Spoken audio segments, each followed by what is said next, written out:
Hi brother. So గాయపడ్డ సింహం. So నిజంగా సింహం అయితే గాయపడ్డది భయ్య. ఈ సినిమా అయితే నిజంగా చాలా ఎక్స్పెక్ట్ చేసి చాలా మంది ప్రేక్షకులు అయితే ఫ్యాన్స్ అందరు కూడా కొంతమంది పోయారు. తరుణ్ భాస్కర్ గతంలో చేసిన ఈనారకి అంది పెళ్లి చూపులు కొన్ని సినిమాలు చేసా అంటే ఆ పాయింట్ ఆఫ్ లో కొంత ఉండొచ్చు మంచిగా అని చెప్పేసి సో చాలా మంది అయితే వెళ్ళారు.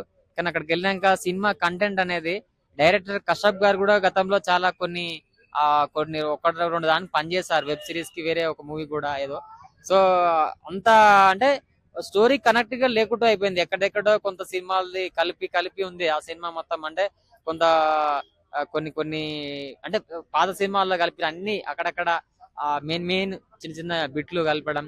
ఒక స్టోరీ ఇంకో ట్రంప్ ని ఎక్కడ ఉద్యోగాల కోసం వెళ్ళి వీసా దొరకకపోతే అని చెప్పేసి అది హైలైట్ చేశారు. అది ఎక్కడ కనిపించలేదు లాస్ట్ కి. తర్వాత జేడి చక్రవర్తి గారు ఈ సినిమాలో ఒక హైలైట్ మెయిన్ ప్లేయర్ గా సెకండ్. ఆయన సరిగ్గా ఆయన పాత్ర కూడా సరిగా యూటిలైజేషన్ రాలేదు. జేడి చక్రవర్తి గారు చాలా సంవత్సరాల తర్వాత దాదాపుగా ఒక 7-8-10 సంవత్సరాల తర్వాత చేశారు. ఆ క్యారెక్టర్ కి సూటబుల్ అయ్యారు. బట్ ఇంకా ఆయన నుంచి కరెక్ట్ గా ఆయన నుంచి పర్ఫార్మెన్స్ తీస్తే బాగుండేది. సో కొంత జేడి గారు మార్క్ అయితే కొంత ఎంటర్టైన్మెంట్ కామెడీ అయితే ఉంది. సో తరుణ్ భాస్కర్ డైలాగ్ కూడా కొంత బానే ఉంది.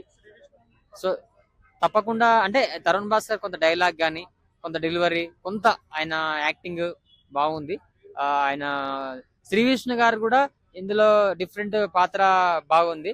సో ఆయన కూడా ఒక కామెడీ ఎంటర్టైన్మెంట్ గా కొంచెం సినిమాల బెస్ట్ కొద్దిగా బాగుందని చెప్పడానికి శ్రీ విష్ణు గారు అని చెప్పొచ్చు. ఎందుకంటే ఆయన చేసిన పాత్ర సో ఒక క్షుద్ర పూజలకు సంబంధించింది.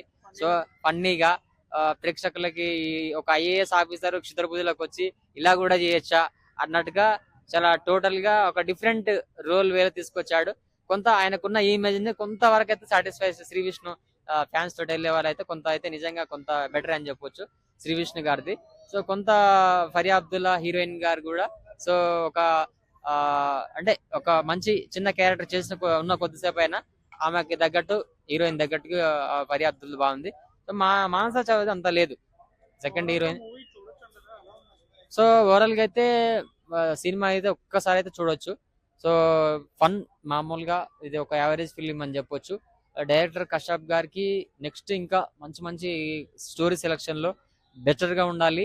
సో ఆయన ఏం చేసినా గానీ ఇంకా ఒకటికి చాలా ఇప్పుడు ఇన్న సినిమా కంటే ఇంకా నెక్స్ట్ లెవెల్లో సో నెక్స్ట్ హీరోతో ఎవరితో చేసినా స్క్రిప్ట్ సెలక్షన్ బాగుండాలి అని చెప్పేసి చాలా మంది చూసిన వాళ్ళు అంటే థియేటర్కి వచ్చిన వాళ్ళు కూడా కథ పరంగా ఆ అన్ని అంటే ఒక లైన్ నుంచి తీసుకుంటే ఎండ్ వరకు మోరల్ గా ఏముంది అనేది ఉండాలి. సో ఇది అలా లేకుండా ఉంది. సో అంతా కల్పితాల్లాగా ఉంది. సో అలా కాకుండా ఇది సెకండ్ హాఫ్ కూడా అంటున్నారు. సో ఇది ఫస్ట్ హాఫ్ కే చాలా కొంత నర్వసింగ్ గా ఉన్నారు ఫ్యాన్స్. సో ఇది తరుణ్ భాస్కర్ కి నెక్స్ట్ లెవెల్ అయితే అనుకున్నాం కానీ సో యావరేజ్ ఫిలిం లాగా ఉంది. సో తప్పకుండా నెక్స్ట్ అయితే బెటర్ గా చేయాలని కోరుకుంటున్నాం.